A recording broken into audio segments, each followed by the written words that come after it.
বিজয় rally, জাতীয় পতাকা rally হবে, একটু পরেই র্যালি শুরু হবে।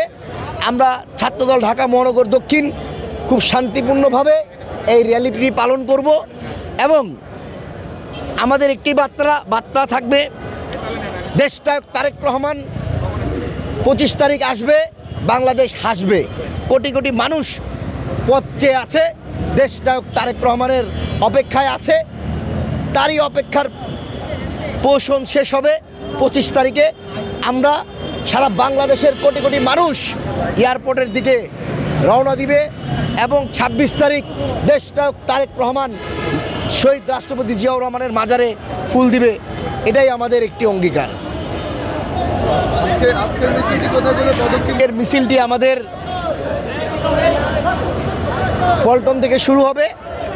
পল্টন থেকে শুরু হয়ে নয়াপল্টন, পুরানা পল্টন, প্রেস ক্লাব হয়ে টিএসসি হয়ে দোয়েল চত্বর হয়ে শহীদ মিনার হয়ে টিএসসি হয়ে শাহবাগে যে শেষ হবে। অপশক্তি রুখে দাঁড়ানোর বিরুদ্ধে আপনাদের কোনো ধরনের কার্যক্রম আছে কিনা বা আপনারা?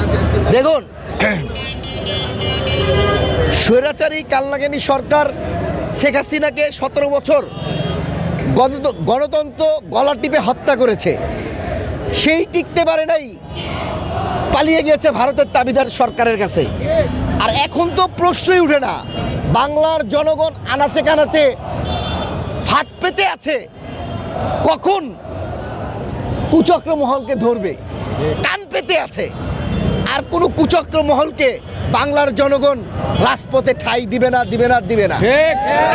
যেভাবে রাজাকারদেরকে 1971 সালে বিতরিত করে 9 মাস যুদ্ধ করে শহীদ রাষ্ট্রপতি জিয়াউর রহমান এদেশকে এনে দিয়েছে নতুন সূর্য, তারই সুযোগ্য সন্তান দেশনায়ক তারেক রহমানের নেতৃত্বে জুলাই আগস্টের আন্দোলনকে সফল করেছে সারা বাংলার জনগণ। এবং আমরা মনে প্রাণে বিশ্বাস করি, এখনো পর্যন্ত বিশ্বাস করি, ফেব্রুয়ারির মাসের নির্বাচনে গণতন্ত্র ধানের শীষের বিজয়ের মধ্যে দিয়ে শুরু হবে।